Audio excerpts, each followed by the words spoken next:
प्यारे बच्चों नमस्कार, कैसे हो आप सभी। मैं आशा करता हूं कि आप लोग बहुत अच्छे होंगे और आप सभी की पढ़ाई भी बहुत ही अच्छी चल रही होगी। तो बच्चों आज का ये क्लास आप सभी के लिए बहुत ज्यादा इंपॉर्टेंट है, क्योंकि इस क्लास में हम लेके आए हैं आपके लिए क्लास 12th फिजिक्स का top 70 most important objective question. और बच्चों इस क्लास से ही बहुत सारा प्रश्न आपके बोर्ड एग्जाम में देखने को मिलेगा। तो आज के क्लास को बिल्कुल ध्यान से देखिएगा और आज के क्लास में दिए जाने वाले सारे प्रश्नों को आप लोग अच्छे से याद भी करते चलिएगा। ओके जी, चलिए फिर क्लास को स्टार्ट करते हैं। आप लोग भी हमारे साथ आंसर को चैट सेक्शन में लगाते चलिएगा और लास्ट में बताइएगा इस 70 ऑब्जेक्टिव में आप लोग सही कितना कर पाते हो। जिसमें कि पहला नंबर सवाल आपके सामने है, आपके फोन के स्क्रीन पर है, तो सारे बच्चे आंसर को जरूर लगाते चलिएगा। देखिए पहला नंबर सवाल पूछा जा रहा है, फोटो सेल आधारित है। अब आपको बताना है कि फोटो सेल किस पे आधारित होता है। तो सर सबको पता होगा कि फोटो सेल आधारित होता है प्रकाश विद्युत प्रभाव पर। किस पर बच्चा पार्टी? प्रकाश विद्युत प्रभाव पर। लेकिन बच्चों यहां से 2 नंबर का भी प्रश्न एक बन जाता है। आपके एग्जाम में पूछा जाता है कि प्रकाश विद्युत प्रभाव से आप क्या समझते हैं, या फिर प्रकाश विद्युत प्रभाव क्या है। तो आपको लिखना तो पड़ेगा ना बच्चों, अगर पूछेगा तो बस इतना लिख देना प्रकाश विद्युत प्रभाव का डिफिनेशन कि धातु पृष्ठ से प्रकाश के आपतन के कारण इलेक्ट्रॉन के उत्सर्जन की घटना को प्रकाश विद्युत प्रभाव कहते हैं। और बच्चों इतना लिख देते हो तो आपका 2 नंबर मिल जाएगा, इसलिए जरूर याद रखोगे। चलो आगे बढ़ते हैं। दूसरा नंबर सवाल देखिए, मात्र 70 ऑब्जेक्टिव होगा और सारा का सारा जो है बोर्ड लेवल का क्वेश्चन होगा। देखिए दूसरा नंबर सवाल है, डी ब्रोगली तरंग दैर्ध्य क्या होता है। हम लोगों ने पढ़ा है सर, लेमडा बराबर क्या होता है, एच बटा में एम भी फॉर्मूला है सर। कौन सा ऑप्शन में दिया गया ये वाला? Correct answer option number B होगा। तो सारे बच्चे क्या करोगे, याद रखोगे। और बच्चा पार्टी जितने भी बच्चे अभी हमारे साथ जुड़े हुए हो, एक बार क्लास को लाइक कर दीजिएगा, तब पढ़ाने में बहुत मजा आ जाता है, इसलिए सारे बच्चे क्लास को लाइक कर दीजिएगा। चलो आगे बढ़ते हैं। तीसरा नंबर सवाल देखिए, पूछा जा रहा है, फोटो इलेक्ट्रिक प्रभाव में प्रकाश विद्युत धारा स्वतंत्र है। किससे स्वतंत्र होता है बच्चों? यह होता है आपतित प्रकाश की आवृत्ति से। करेक्ट आंसर आपका ऑप्शन नंबर डी हो जाएगा। 3 का डी लगा रहे हो क्या बच्चों? चलो आगे बढ़ते हैं। फोर्थ नंबर सवाल देखो, डेविसन जर्मर प्रयोग से इलेक्ट्रॉन की जिस प्रकृति का सत्यापन हुआ वो कौन सा था? वो था तरंग प्रकृति। बच्चों कौन सा था? करेक्ट आंसर बी होगा, वेव नेचर होता है बच्चों, याद रखोगे आप लोग। चलो आगे बढ़ते हैं। 5वां नंबर सवाल देखो, पूछा जा रहा है, प्लांक नियतांक का मान क्या होता है। ये बच्चों इस टॉपिक से हर एक बार प्रश्न पूछा जाता है। पहले तो पूछा गया था कि प्लांक नियतांक का मात्रक क्या होता है, उसके बाद पूछा प्लांक नियतांक का विमा क्या होता है। तो बच्चों सबको मैं बता दे रहा हूं, हम लोगों ने क्या पढ़ा है, ई बराबर क्या होता है, एच न्यू होता है। में एच निकालना है तो एच बराबर क्या होगा, ई बटा में भी हो जाएगा। देखो ऊर्जा और आवृत्ति, ऊर्जा का मात्रक जूल हुआ और आवृत्ति का सेकंड इनवर्स हुआ, यानी कि हमारा जूल सेकंड इसका मात्रक निकल गया। अब इसका विमा पूछे तो जूल का क्या होगा, यानी कि ऊर्जा का होता है ml2 और टी इनवर्स 2 होता है, और बटा में सेकंड इनवर्स है तो टाइम इनवर्स इसे लिख सकते हो, यानी कि ml2 हुआ और टी इनवर्स ये ऊपर जाएगा तो -1 हो जाएगा। ये वाला किस में, ये विमा पूछा गया बच्चों। इसका मान होता है 6.63 इंटू 10⁻34 जूल सेकंड होता है। इसको भी आप लोग याद रखोगे। चलो 6 नंबर सवाल देखो, पूछा जा रहा है, द्रव्य तरंग सिद्धांत के प्रतिपादक कौन थे। ये तो बड़ा ही इंपॉर्टेंट सा सवाल है सर, जल्दी से बता दो। द्रव्य तरंग सिद्धांत के प्रतिपादक कौन थे? डी ब्रोगली साहब थे। 6 का correct answer option number A हो जाएगा। चलो आगे बढ़ते हैं बच्चों। 7 नंबर सवाल देखो, पूछा जा रहा है, प्रकाश विद्युत सेल का कार्य क्या होता है। यह प्रश्न कई बार आपके एग्जाम में पूछा गया है, तो याद रखना। क्या याद रखना बच्चों की प्रकाश विद्युत सेल का जो कार्य होता है वो प्रकाश को विद्युत में बदलना होता है। Correct answer option number B होगा। और यह 3 प्रकार का होता है। कौन कौन सा?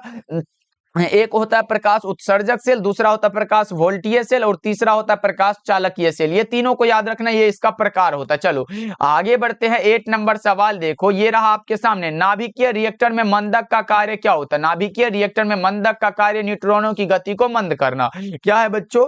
न्यूट्रॉन की गति को मंद करना। 8 का correct answer option number A हो जाएगा। चलो 9 नंबर सवाल देखो, पूछा जा रहा है। 9 नंबर सवाल है, रेडियो सक्रियता का मात्रक क्या होता है। रेडियो सक्रियता का मात्रक क्यूरी होता है, और दूसरा मात्रक क्या होता है बच्चों, याद रखोगे, बेकरल भी होता है। रेडियो सक्रियता का दूसरा मात्रक बेकरल भी होता है, इसको भी याद रख लो क्योंकि दोनों में से कोई आ सकता है। चलो आगे बढ़ते हैं। 10 नंबर सवाल देखो, पूछा जा रहा है, रदरफोर्ड के अल्फा कण प्रकीर्णन प्रयोग में जिस बल के कारण अल्फा कण प्रकीर्णित होते हैं वो कौन सा बल है। जल्दी से बताओ बच्चों, रदरफोर्ड के के अल्फा कण प्रकीर्णन प्रयोग में जिस बल के कारण अल्फा कण प्रकीर्णित होते हैं वह बल होता है कूलाम बल। कौन सा बल बच्चों? कूलाम साहब का बल है। करेक्ट आंसर बी हो जाएगा। चलो 11 नंबर सवाल है, सूर्य के प्रकाश का स्पेक्ट्रम कैसा होता है? कंटिन्यूअस होता है। क्या होता है बच्चों? कंटिन्यूअस। करेक्ट आंसर आपका ऑप्शन ए होगा। और बच्चा पार्टी जितने भी बच्चे हमारे द्वारा तैयार फिजिक्स, केमिस्ट्री और बायोलॉजी के इंपॉर्टेंट क्वेश्चन वाला नोट्स नहीं लिए हो, यानी कि बच्चों उस पीडीएफ में आपको 50 से 60 सब्जेक्टिव क्वेश्चन दिया जाएगा जो इंपॉर्टेंट होगा, जो आपके एग्जाम में वहीं से आ जाएगा। ये 100% गारंटी है बच्चों। और ऑब्जेक्टिव 200 मिलेगा। 50 से 60 सब्जेक्टिव पढ़ना है और ऑब्जेक्टिव 200 पढ़ना है। इसी प्रकार फिजिक्स, केमिस्ट्री, बायोलॉजी तीनों में दिया जा रहा है, वो भी मात्र 199 में। तो कॉल करिएगा 70 70 82 16 85 नंबर पे और सारे बच्चे ले लीजिएगा। ऐसे बहुत सारे बच्चे इसमें ले भी चुके हैं। तो बच्चों जितने भी बच्चे ले चुके हो तो मैं यही अनुरोध करूंगा कि सारे प्रश्नों को याद कर लो भाई। उसके बाद कहीं से प्रश्न आने वाला नहीं है। हमें पता है कि कहां से प्रश्न आता है आपके एग्जाम में। चलो आगे बढ़ते हैं। अगला नंबर सवाल देखो, 12 नंबर सवाल है, नाभिक में अल्फा कण उत्सर्जित होने पर परमाणु संख्या कितना से घटता है? 2 से घट जाता है, यानी कि 12 का correct answer option number B हो जाएगा। चलो आगे बढ़ते हैं। 13 नंबर सवाल देखो, पूछा जा रहा है नाभिक का घनत्व लगभग कितना होता है? वही वाला बात हो गया। देखो घनत्व बराबर क्या होता है बच्चों? घनत्व बराबर क्या पढ़ा है आप लोगों ने? वो होता है m बटा में। भी होता है द्रव्यमान को हम लोग केजी में लिखेंगे और ये हमारा आयतन है तो मीटर क्यूब में लिखेंगे, यानी kg m−3 इसका तो मात्रक हो गया सर। अब देखो इसका मान होता है 2.29 इंटू 10⁻17 और kg m−3 ये तो इसका मात्रक हो जाता है। चलो आगे बढ़ते हैं। 14 नंबर सवाल देखो, अल्फा कण क्या होता है? अल्फा कण है हीलियम का नाभिक। ऐसे हीलियम का परमाणु मत लगाना, गलत हो जाएगा। हाइड्रोजन का भी नाभिक नहीं है, ये हीलियम का नाभिक होता है। 14 का करेक्ट आंसर सी हो जाएगा। चलो 15 नंबर सवाल है, निम्नलिखित में किसके लिए भेदन क्षमता महत्तम होगा?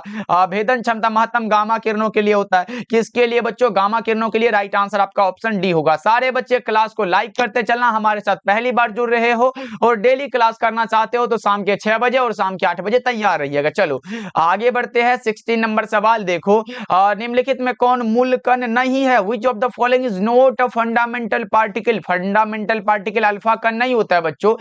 16 का correct answer option number C हो जाएगा। चलो आगे बढ़ते हैं। 17 नंबर सवाल देखो, नाभिकीय रिएक्टरों में नियंत्रक छड़ किसकी बनी होती है? यह भी बड़ा ही इंपॉर्टेंट सा सवाल है कि नाभिकीय रिएक्टरों में नियंत्रक छड़ किसकी बनी होती है? तो बच्चों कैडमियम की। 17 का करेक्ट आंसर आपका ऑप्शन ए हो जाएगा। चलो 18 नंबर सवाल देखो, पूछा जा रहा है, निम्नलिखित में कौन सा कण अस्थायी होता है? अस्थायी जो होता है बच्चों वो न्यूट्रॉन होता है। कौन होता है?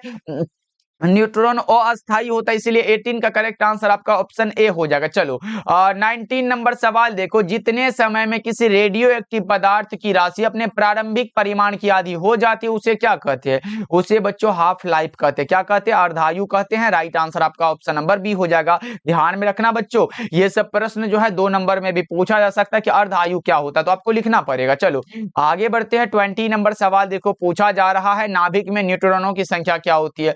वही वाला बात है बच्चों, हमने क्या बताया था? अगर न्यूट्रॉनों की संख्या प्राप्त करना हो तो द्रव्यमान संख्या से परमाणु संख्या को घटा दो, यानी कि अगर न्यूट्रॉन की संख्या को प्राप्त करना बच्चों तो आपको क्या करना पड़ेगा? a माइनस का z करना पड़ेगा। यही तो करना पड़ेगा, द्रव्यमान संख्या से परमाणु संख्या को घटा दो। करेक्ट आंसर आपका ऑप्शन बी हो जाएगा। चलो आगे बढ़ते हैं। 21 नंबर सवाल देखो, किसी अर्धचालक का तापमान गुणांक का मान ऋणात्मक होता है। किसी भी अर्धचालक का तापमान गुणांक का मान पूछे तो ऋणात्मक होता है बच्चों, नेगेटिव होता है। करेक्ट आंसर बी हो जाएगा। चलो आगे बढ़ते हैं। 22 नंबर सवाल आपके सामने है, बता दो, एक पदार्थ की चालकता ताप बढ़ाने पर बढ़ती है, यानी कि बच्चों ताप बढ़ाने पर जिसकी चालकता बढ़ती है वो तो अर्धचालक होता है। और चालक के लिए क्या होता है? ताप बढ़ाने पर क्या होता है? उसकी चालकता घट जाती है। तो याद रखोगे 22 का करेक्ट आंसर कौन सा होगा? ऑप्शन डी हो जाएगा। चलो आगे बढ़ते हैं बच्चों। 23 नंबर सवाल देखो, एक पी टाइप का अर्धचालक कैसा होता है? अगर पी प्रकार का अर्धचालक है तो वो धनावेशित होगा, लेकिन अगर एन टाइप होता बच्चों, देखो पी टाइप में बहुसंख्यक आवेश होता है बच्चों, याद रखोगे ये इंपॉर्टेंट है। पी टाइप में बहुसंख्यक आवेश जो होता है वो होल होता है, जिसे छिद्र कहते हैं। और एन टाइप के लिए याद रखना, एन टाइप के लिए क्या होता है? एन टाइप के लिए इलेक्ट्रॉन होता है, ये भी आप लोग याद रखोगे। चलो आगे बढ़ते हैं। 24 नंबर सवाल बच्चों, जितना भी अलग से बताया जा रहा है उसको भी एकदम ध्यान से देखना, क्योंकि ये अलग से बताया ही अगर एग्जाम में आ जाए तो याद रखोगे आप लोग। देखो मॉड्यूलन कितने प्रकार का होता है? मॉड्यूलन ऐसे आवृत्ति मॉड्यूलन, कला मॉड्यूलन, मॉडुलन और कौन सा होता है, जल्दी जल्दी से बच्चा पाठी बता दो फटाफट से। आवृत्ति मॉडुलन, कला मॉडुलन और आयाम मॉडुलन, 3 प्रकार हुआ, करेक्ट आंसर बी हो जाएगा। चलो आगे बढ़ते हैं। 25 नंबर सवाल देखो, प्रकाशिक तंतु का सिद्धांत कौन सा होता है? Total internal reflection. Total internal reflection यानी कि पूर्ण आंतरिक परावर्तन होता है जी। चलो आगे बढ़ते हैं। 26 नंबर सवाल है आपके सामने, आकाश तरंगों द्वारा संचरण के लिए उपयुक्त आवृत्ति परास कौन सा होता है? 2 मेगाहर्ट्ज से लेके 20 मेगाहर्ट्ज के बीच होता है। आपका correct answer option number C हो जाएगा। चलो आगे बढ़ते हैं। 27 नंबर सवाल देखो, उपग्रह संचार में विद्युत चुंबकीय तरंग का कौन सा भाग प्रयुक्त होता है? उपग्रह संचार पूछा गया बच्चों, उसमें सूक्ष्म तरंग होता है, माइक्रोवेव होता है, correct answer option number B हो जाएगा। चलो आगे बढ़ते हैं। 28 नंबर सवाल देखो, पूछा जा रहा है लेजर क्रिया के लिए कौन आवश्यक होता है? लेजर क्रिया के लिए आवश्यक होता है कौन सा संख्या परिवर्तन होता है? करेक्ट आंसर आपका डी होगा 28 का। अगर आप लोग डी को लगा रहे हो तो बच्चों बिल्कुल सही कर रहे हो। चलो आगे बढ़ते हैं। 29 नंबर सवाल देखो, समतल ध्रुवित प्रकाश में कंपन होते हैं केवल एक दिशा में। कितने दिशा में बच्चों? केवल एक दिशा में। Correct answer option number B होगा 29 का। चलो 30 नंबर सवाल पूछा जा रहा है, 1 म्यू 2 के बराबर कौन होता है? क्या पढ़ा है बच्चों? 1 म्यू 2 बराबर क्या होता है? Mu 2 by mu 1। यही तो पढ़े हो बच्चों, क्या पढ़े हो? म्यू 2 बाई म्यू 1, यही वाला तो होता है। देख लो किस ऑप्शन में दिया गया, करेक्ट आंसर आपका ऑप्शन नंबर ए हो जाएगा। चलो आगे बढ़ते हैं। 31 नंबर सवाल देखो, उत्तल लेंस द्वारा निम्नलिखित में कौन सा दृष्टि दोष दूर किया जाता है? उत्तल लेंस के द्वारा जिस दृष्टि दोष को दूर किया जाता है उसका नाम होता है दूरदृष्टि दोष। लेकिन बच्चों अगर पूछे अवतल लेंस के द्वारा कौन सा दृष्टि दोष दूर होता है? अवतल लेंस निकट दृष्टि दोष को दूर करता है, और जरा दूरदर्शिता को दूर करने वाला कौन सा होता है बच्चों? वो होता है हमारा कौन सा? Bifocal lens. और अबिंदुकता को दूर करने वाला बेलनाकार लेंस होता है, ये भी याद रखोगे। चलो आगे बढ़ते हैं। 32 नंबर सवाल देखो, वायुमंडल की अनुपस्थिति में पृथ्वी से आसमान का रंग कैसा दिखाई देता है? काला दिखाई देता है। कैसा बच्चों? काला। करेक्ट आंसर ऑप्शन ए हो जाएगा। चलो 33 नंबर सवाल है, ये रहा आपके सामने। हम लोगों ने ये म्यू अपवर्तनांक वाला से इसके लिए पढ़ा है ना भाई, डेल्टा एम बराबर क्या होता है? एम बराबर जो पढ़ा है वो क्या होता है? वो होता है म्यू माइनस 1 इंटू में कौन सा ए वाला फॉर्मूला पढ़े, लेकिन म्यू की जगह हमारा यहाँ एन अपवर्तनांक दिया गया तो वही वाला बात हो गया, एन माइनस 1 इंटू ए होगा। करेक्ट आंसर ऑप्शन नंबर बी हो जाएगा। चलो आगे बढ़ते, ये आपके सामने बता दो। 34 नंबर सवाल है, निम्नलिखित में कौन सी लेंस की क्षमता का मात्रक नहीं है? अब बताओ बच्चों कौन है जो लेंस की क्षमता का मात्रक नहीं है? किसी लेंस के द्वारा किरण मुड़ने की शक्ति लेंस की क्षमता कहलाती है। इसका मात्रक 1 मीटर इनवर्स होता है, दूसरा डायोप्टर होता है, लेकिन जो नहीं है वो वोल्ट मीटर। ये किसका मात्रक होता है बच्चों पता है क्या? ये मात्रक होता है विद्युत फ्लक्स का। किसका बच्चों? विद्युत फ्लक्स का मात्रक है। तो ये कैसे हो जाएगा? क्योंकि फाई बराबर क्या पढ़े हैं? ई इंटू ए पढ़े हैं। ई का मात्रक वोल्ट इंटू मीटर हुआ, वोल्ट बाय मीटर हुआ, गुना में एरिया का मीटर स्क्वायर हुआ। 1 मीटर से 1 मीटर गया तो बचा कौन सा? वोल्ट इंटू मीटर, और यही दिया गया हमारा। तो करेक्ट आंसर कौन सा होगा? ऑप्शन डी हो जाएगा बच्चों। चलो आगे बढ़ते, अगला नंबर सवाल देखो। 35 नंबर सवाल है, हीरा का अपवर्तनांक कितना होता है? इसका आंसर जल्दी लगा दो, क्या होगा? हीरा का अपवर्तनांक कितना होता है सर? ये भी नहीं होता, ये भी नहीं होता, ये भी नहीं होता। होता कौन सा सर? इनमें से कोई नहीं, क्योंकि हीरा का अपवर्तनांक 2.42 होता है और इसका अपवर्तनांक सभी पदार्थों के अपवर्तनांक से अधिक होता है। लेकिन बच्चों एक चीज याद रखोगे, अगर पूछे हीरा का क्रांतिक कोण कितना होता है तो क्या लगाओगे? वो होता है 24.41 डिग्री। 24.41 डिग्री ये हीरा का क्रांतिक कोण होता है। चलो आगे बढ़ते, अगला नंबर सवाल देखो। 36 नंबर सवाल है, माइक्रो तरंगों की आवृत्ति कैसी होती है? रेडियो तरंगों की आवृत्ति से अधिक। राइट आंसर आपका ऑप्शन बी हो जाएगा। चलो आगे बढ़ते हैं। 37 नंबर सवाल देखो, विद्युत चुंबकीय तरंगों के इतिहास में किसका नाम नहीं है? तो वो चंद्रशेखर वेंकट रमन का नाम नहीं है। करेक्ट आंसर आपका ऑप्शन ए होगा 37 का। ओके बच्चों, चलो आगे बढ़ते, अगला नंबर सवाल देखो। 38 नंबर सवाल पूछा जा रहा है, चुंबकीय क्षेत्र बी तथा विद्युतीय क्षेत्र ई के अनुपात का मात्रक क्या होता है? वो होता है एस एम इनवर्स। क्या होता है बच्चों? S M inverse. Correct answer आपका ऑप्शन बी होगा 38 का। ध्यान में रखोगे क्योंकि ये इंपॉर्टेंट क्वेश्चन है, एग्जाम में हर एक बार पूछा जाता है। चलो आगे बढ़ते, अगला नंबर सवाल देखो। 39 नंबर सवाल है, बहुमूल्य नगों की पहचान में कौन सहायक होता है? बहुमूल्य नगों के पहचान में जो सहायक होता है उसका नाम बता दो। वो हो जाता है हमारा पराबैंगनी किरणें। कौन सा बच्चों? पराबैंगनी किरणें। करेक्ट आंसर आपका ऑप्शन ए हो जाएगा। चलो 40 नंबर सवाल को देखते हैं। पूछा जा रहा है, बीटा किरणें विक्षेपित होती है। देखो बच्चों, बीटा किरणें जो होती है वो विद्युत क्षेत्र में अपने आवेशों के कारण विक्षेपित हो जाती है, और चुंबकीय क्षेत्र में लॉरेंज बल के कारण विक्षेपित हो जाती है, यानी कि विद्युत और चुंबकीय दोनों क्षेत्र में ये विक्षेपित होती है। करेक्ट आंसर आपका ऑप्शन डी हो जाएगा। चलो आगे बढ़ते हैं। 41 नंबर सवाल है, कोहरे में फोटोग्राफी के लिए प्रयुक्त कौन सा होता है? अवरक्त किरण होता है। कोहरे में फोटोग्राफी के लिए प्रयुक्त जो होता है वो अवरक्त किरण होता है बच्चों। कोहरे मतलब कुहासा होता है। चलो 42 नंबर सवाल देखो, आरसी का विमीय सूत्र क्या होता है? ये तो निकालना आसान है। आर लिखो, इंटू में सी लिखो। आर बराबर क्या होता है? भी बाई आई होता है। सी बराबर क्या पढ़े बच्चों? क्यू बाई कौन सा होता है? क्यू बाई भी होता है। यहां से निकाल लो ना बच्चों, भी बटा आई। गुना में आई बराबर क्या पढ़े? आवेश के लिए आई बराबर क्या होता है? क्यू बराबर क्या होता है? क्यू बराबर हमारा होता है आई इंटू टी होता है बच्चों। आवेश की विमा से पढ़े हो ना, भी का भी लिख लो। देखो वोल्ट से वोल्ट गया, आई से आई गया, तो बचा कौन सा? लास्ट में टी। देखो ना किस में दिया गया, सिर्फ टी बचना चाहिए। करेक्ट आंसर आपका ऑप्शन डी होगा, M0L0 टी हो जाएगा। चलो आगे बढ़ते हैं, अगला नंबर सवाल देखो, 43 नंबर सवाल है, ये रहा आपके सामने। बता दो किसी विद्युत चुंबकीय विकिरण की ऊर्जा 13.2 किलो इलेक्ट्रॉन वोल्ट है, तो विकिरण जिस क्षेत्र से संबंधित है वो कौन सा क्षेत्र होता है? वो होता है एक्स किरण। करेक्ट आंसर आपका ऑप्शन सी होगा बच्चों। 43 का क्या लगा रहे हो? ऑप्शन सी बिल्कुल करेक्ट होगा, याद रखना आप सब। चलो आगे बढ़ते हैं, 44 नंबर सवाल देखो, पूछा जा रहा है आपके सामने प्रश्न है, बता दो जल्दी से बताओ बच्चों। एक प्रतिरोधक के आर पर प्रत्यावर्ती धारा का वोल्टेज मापा जा सकता है किसके द्वारा?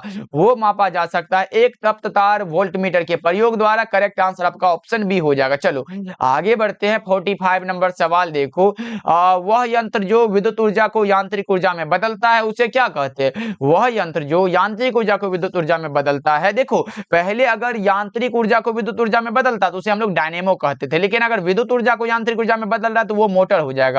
45 नंबर सवाल का जवाब करेक्ट आंसर सी होगा बच्चों, याद रखोगे। चलो आगे बढ़ते हैं, 46 नंबर सवाल देखो, पूछा जा रहा है आपके सामने प्रश्न है, बता दो एक उच्चाई ट्रांसफार्मर की द्वितीय कुंडली में धारा का मान प्राथमिक कुंडली की तुलना में क्या होगा? बच्चों आप लोगों ने क्या पढ़ा है? VS is greater than VP, यानी कि बच्चों क्या होता है? प्राइमरी से क्या होता है? द्वितीय अधिक होता है, यानी कि प्राथमिक क्या होगा? प्राथमिक कुंडली क्या होगा? कम हो जाएगा ना। करेक्ट आंसर आपका ऑप्शन नंबर बी हो जाएगा। चलो आगे बढ़ते अगला नंबर सवाल देखो, 47 नंबर सवाल है, प्रेरण कुंडली एक यंत्र है जिसके द्वारा उत्पन्न होती है। प्रेरण कुंडली के द्वारा हाई वोल्टेज उत्पन्न होती है। करेक्ट आंसर आपका बी होगा 47 का। चलो आगे बढ़ते हैं, 48 नंबर सवाल देखो, 48 नंबर सवाल है, चुंबकशीलता के लिए निम्नलिखित में कौन सा होता है? ये भी पढ़े हो, म्यू बराबर क्या होता है? B/H होता है। ये भी फॉर्मूला है बच्चों, याद रखोगे। आजकल कुछ फॉर्मूला बेस पे ज्यादातर प्रश्न पूछा जाता है। करेक्ट आंसर आपका ऑप्शन नंबर बी हो जाएगा। चलो आगे बढ़ते हैं, 49 नंबर सवाल देखो, पूछा जा रहा है निर्वात की चुंबकीय प्रवृत्ति का मान कितना होता है? निर्वात की चुंबकीय प्रवृत्ति का मान क्या होता है? शून्य होता है बच्चों। करेक्ट आंसर आपका ऑप्शन नंबर डी होगा 49 का। चलो बच्चा पार्टी क्लास को लाइक करते चलना। देखो 50 नंबर सवाल है, चुंबकीय फ्लक्स का ऐसा मात्रक क्या होता है? ये बहुत ज्यादा इंपॉर्टेंट है बच्चों। चुंबकीय फ्लक्स को फाई के द्वारा डिनोट करते हैं और चुंबकीय लगा हुआ इसलिए हम फाई बी लिख सकते हैं। फाई बी बराबर क्या होता है बच्चों? बी इंटू ए होता है।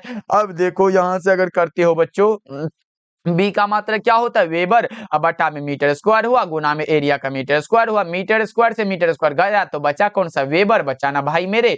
करेक्ट आंसर आपका ऑप्शन बी हो जाएगा। चलो आगे बढ़ते हैं, 51 नंबर सवाल देखो, लौह चुंबकीय पदार्थ की चुंबकशीलता क्या होती है? एक लौह चुंबकीय पदार्थ की चुंबकशीलता बहुत अधिक होती है, जबकि प्रति चुंबकीय पदार्थ की चुंबकशीलता बहुत कम होती है, याद रखोगे। और अनुचुंबकीय का तो एक से कम होता है। चलो आगे बढ़ते अगला नंबर सवाल देखो, 52 नंबर सवाल है, यदि किसी चुंबक को लंबाई के लंबवत दो भागों में विभक्त कर दिया जाए तो निम्नलिखित में किसका मान अपरिवर्तित रहेगा? वो होता है ध्रुव प्रबलता, और ध्रुव प्राबल्य का जो मात्रक होता है बच्चों वो एम्पियर इंटू मीटर होता है, ये याद रखोगे। ये भी इसका मात्रक पूछा जा चुका है एग्जाम में। चलो आगे बढ़ते हैं बच्चों, 53 नंबर सवाल का जवाब जल्दी से लगा दो। 53 नंबर सवाल, निकेल क्या होता है? भाई हमने क्या बताया, निकेल आए, लोहा आए, कोबाल्ट है, सब लौह चुंबकीय पदार्थ है। और 53 का करेक्ट आंसर आपका ऑप्शन नंबर सी हो जाएगा। देख रहे हो ना कितना आसान आसान सवाल है, बस याद करने की जरूरत है। और जितने बच्चे वो 199 वाला हमारे द्वारा तैयार पीडीएफ ले चुके हैं ना भाई, एकदम सब्जेक्टिव का टेंशन भूल जाओ कि अब भी एग्जाम का टेंशन है, बिल्कुल नहीं भाई मेरे। उसे बस याद कर लो, 50 से 60 सब्जेक्टिव जो मिला है। देखो धारावाही वृत्तीय कुंडली के केंद्र पर उत्पन्न चुंबकीय क्षेत्र कैसा होता है? वो कुंडली के तल के लंबवत होता है बच्चों। करेक्ट आंसर आपका ऑप्शन बी हो जाएगा। चलो आगे बढ़ते हैं, 55 नंबर सवाल देखो, तांबा का कार्यफलन कितना होता है कुछ इलेक्ट्रॉन इलेक्ट्रॉन वोल्ट होता है।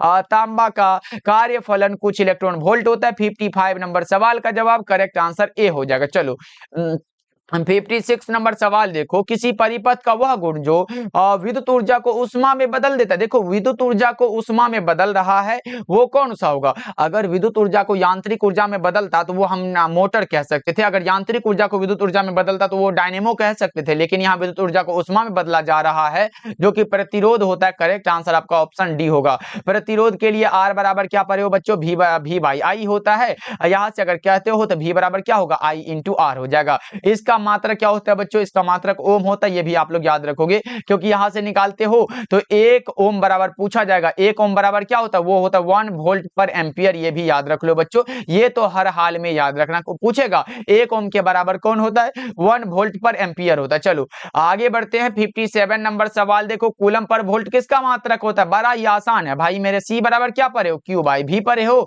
देखो ये हमारा चार्ज का क्या होता है? कूलम होता है। कूलम होता है बच्चा में, देखो कूलम बटा में वोल्ट है तो वोल्ट लिखो। अब देखो किस ऑप्शन में दिया गया है, अब देख लो बच्चा पार्टी, कूलम प्रति वोल्ट, यानी कि ये सी क्या है? विद्युत धारिता है। करेक्ट आंसर आपका ऑप्शन नंबर बी हो जाएगा। विद्युत आवेश का कूलम होता है, विद्युत क्षेत्र का न्यूटन प्रति कूलम होता है, विद्युत फ्लक्स का वोल्ट मीटर या फिर न्यूटन प्रति कूलम मीटर स्क्वायर होता है। चलो आगे बढ़ते हैं। 58 नंबर सवाल देखो, कार्बन प्रतिरोध का कलर कोड में किस रंग का मान 3 होता है? अरे बच्चा पार्टी बता दो, हम लोगों ने ट्रिक पढ़ा है, BBROY, बीबी रोए जीबी। बीबी किसके लिए भाई? जीबी के लिए रो रही है। 0 हुआ, 1 2 3 4 5, उसके बाद कौन सा होगा? यहां से गलत हो गया बच्चा पार्टी। 1 मिनट 1 मिनट 1 मिनट, देखो यहाँ पे 1 हुआ, 2 3 4 5 और 6 हुआ। देखो किसके लिए पूछा गया है? देखो 3 किसके से सीधे में है बच्चों? ऑरेंज के लिए। ऑरेंज क्या होता है? नारंगी होता है। आपका correct answer option number C हो जाएगा। अगर लाल के लिए पूछेगा तो 2 लगाएंगे, हरा के लिए पूछेगा तो ग्रीन मतलब हरा 5 लगाएंगे, भूरा के लिए पूछेगा तो 1 लगाएंगे। ये 1 नंबर में ये 0 वाला ब्लैक होता है बच्चों। चलो आगे बढ़ते हैं। 59 नंबर सवाल देखो, आवेश के वितरण से क्या होता है? ऊर्जा का ह्रास होता है। आवेश के वितरण से बच्चों ऊर्जा का ह्रास होता है। 59 नंबर सवाल का जवाब correct answer option number A हो जाएगा। चलो 60 नंबर सवाल का जवाब बता दो, एक बंद पृष्ठ के अंदर एक विद्युत द्विध्रुव स्थित है तो बंद पृष्ठ से कुल निर्गत विद्युत फ्लक्स कितना होगा? जल्दी से बताओ बच्चों 60 नंबर सवाल का जवाब क्या होगा? इसका जवाब तो वो होता है 0। करेक्ट आंसर ऑप्शन सी हो जाएगा। चलो आगे बढ़ते हैं। 61 नंबर सवाल देखो, निम्नलिखित में किसका अस्तित्व संभव नहीं होता? वही वाला बात हो गया।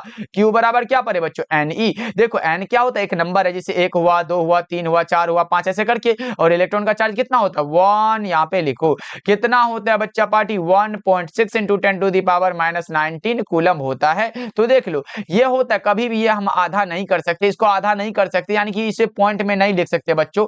यानी कि देखो 1 से गुना करे तो ये मिल जाता है, 2 से करे तो ये भी मिल जाता है, और 4 से अगर इसमें गुना करे तो ये भी मिल जाता है। लेकिन इसका कोई गुना करने पर मिलेगा नहीं, क्योंकि हम तो पॉइंट से गुना कर नहीं सकते। इसलिए करेक्ट आंसर आपका ऑप्शन सी होगा। 2.4 इंटू 10⁻⁻19 कूलम का कोई अस्तित्व नहीं होता। चलो आगे बढ़ते हैं। 62 नंबर सवाल देखो, एप्सिलॉन नोट की विमाएं क्या होता है? जल्दी से बताओ बच्चों, एप्सिलॉन नोट का विमा क्या होता है? एफ बराबर क्या पढ़े हो आप लोग? 1/4 pi epsilon note Q1 Q2 by R square पढ़े हो। यहां से निकालना बच्चा पार्टी, निकलेगा M inverse L inverse 3 T4 A2। आपका correct answer option number B होगा। निकाल लेना, यही फॉर्मूला से आराम से निकल जाता है बच्चों। ओके, यहां से आप एप्सिलॉन नोट का निकालोगे, 1/4 पाई का कोई मात्रक होता नहीं, बस ये Q का Q स्क्वायर लिख दोगे, आपका निकल जाएगा। चलो आगे बढ़ते हैं। 63 नंबर सवाल है, वह गुण जो 2 प्रकार के आवेशों में अंतर करता है वो होता आवेश की ध्रुवता। क्या बच्चों? आवेश की ध्रुवता कहते हैं। करेक्ट आंसर आपका ऑप्शन बी हो जाएगा। चलो आगे बढ़ते हैं। 64 नंबर सवाल देखो, आवेश के संरक्षण सिद्धांत का कौन सा कथन सही है? कौन सा होगा सही बच्चों? तो हमने क्या बताया, आवेश संरक्षण का सिद्धांत का कोई अपवाद नहीं होता है, यह एक सार्वत्रिक नियम होता है। क्या होता है बच्चों? यह एक यूनिवर्सल लॉ होता है, यह एक सार्वत्रिक नियम है। करेक्ट आंसर आपका ऑप्शन बी हो जाएगा। चलो आगे बढ़ते हैं। 65 नंबर सवाल देखो, आवेश के रैखिक घनत्व का कौन सा मात्रक सही है? यानी कि कौन सा इसके लिए सही होता है, ये बता दो। हमने क्या बताया? प्रति एकांक लंबाई में आवेश के परिमाण को रैखिक घनत्व कहते हैं, और यही वाला इकाई लंबाई में है, बताओ दो। यानी कि इसे हम लोग लेमडा के दर्शाते हैं, लेमडा बराबर Q बाई L होता है, चार्ज का कूलम हुआ, लंबाई का मीटर हुआ, यानी कि इसका मात्रा कूलम प्रति मीटर आए, ये हमारा कौन सा होता है, ये हो जाता है हमारा आवेश का रैखिक घनत्व। देखो अगर ये क्षेत्रफल में है तो ये पृष्ठ घनत्व होगा, ये आयतन में है तो ये आयतन घनत्व हो जाएगा, तो ये सब नहीं होगा, हमारा करेक्ट आंसर ऑप्शन ए हो जाएगा। चलो आगे बढ़ते हैं 66 नंबर सवाल। देखो आवेश के पृष्ठ घनत्व को किसके द्वारा दर्शाते हैं। देखो बच्चों यहां से पूछेगा, अगर पूछे रैखिक घनत्व को दर्शाने वाला बात हो, चाहे हो पृष्ठ घनत्व, कौन सा बच्चों याद रखना ये इंपॉर्टेंट है, चाहे हो पृष्ठ घनत्व या फिर हो कौन सा आयतन घनत्व, क्या हो बच्चों आयतन घनत्व हो। देखो रैखिक घनत्व को लेमडा के द्वारा, पृष्ठ घनत्व को सिग्मा के द्वारा,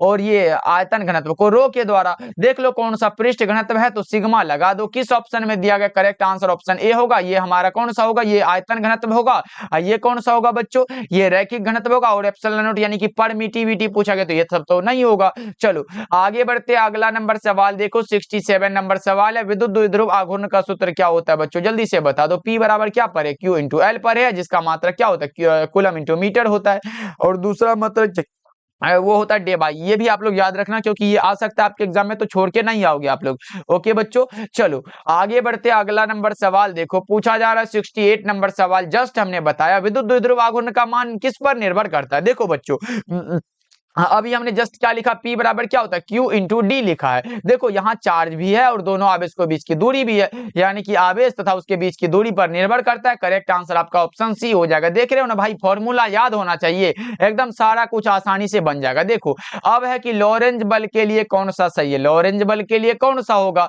क्या पढ़े हो भाई, लॉरेंज बल का फॉर्मूला किस किस को पता है, एक बार चैट सेक्शन में दिखा दो, बस इतना को लिखना। 2 नंबर में पूछेगा बच्चा पार्टी, एकदम ध्यान से सुनो। देखो लॉरेंज बल पूछेगा क्या होता है तो लिखना, किसी आवेशित कण पर चुंबकीय और विद्युतीय क्षेत्र के प्रभाव से लगने वाले बल को लॉरेंज बल कहते हैं। बल यानी कि F बराबर क्या पढ़े हो, F बराबर Q इंटू में E होता है, प्लस में भी होता है और गुना में B होता है, यही वाला देख लो किस ऑप्शन में दिया गया है। आपका correct answer option number A होगा, सिर्फ इसमें वेक्टर लगेगा बच्चों, तो इसको याद रखोगे आप लोग। ओके चलो आगे बढ़ते अगला नंबर सवाल देखो 70 नंबर सवाल, और आज के क्लास का लास्ट सवाल है, वह प्रबंध जिससे चालक के आकार में वृद्धि किए बिना ही धारिता कृत्रिम रूप से बढ़ाई जाती है वो क्या कहलाता है, वो संधारित्र कहलाता है। करेक्ट आंसर आपका ऑप्शन ए होगा। 70 नंबर सवाल का जवाब क्या होगा बच्चों, ऑप्शन ए बिल्कुल करेक्ट हो जाएगा, तो सारे बच्चे याद रखोगे। ओके बच्चों चलो आज का क्लास आपको कैसा लगा कमेंट करके जरूर बताना, सारे बच्चे कमेंट करिएगा बच्चों। अगर आप लोग कमेंट करते हो अच्छा तो हमें अच्छा लगता है पढ़ने में, तो अगला क्लास देने के लिए एकदम उत्तेजित रहते हैं, इसलिए सारे बच्चे कमेंट करिएगा, क्लास को लाइक जरूर करिएगा, जितने बच्चे नए जुड़े सब्सक्राइब भी करिएगा बच्चों। मिलते हैं फिर अगले क्लास में। डेली क्लास का टाइम हमने क्या बताया, डेली क्लास का टाइम शाम के 6 बजे है, उसके बाद दूसरा क्लास शाम के 8 बजे होता है बच्चों। ये दोनों क्लास को ज्वाइन करने के लिए सब्सक्राइब जरूर करिएगा बच्चों। ओके मिलते हैं फिर अगली क्लास में।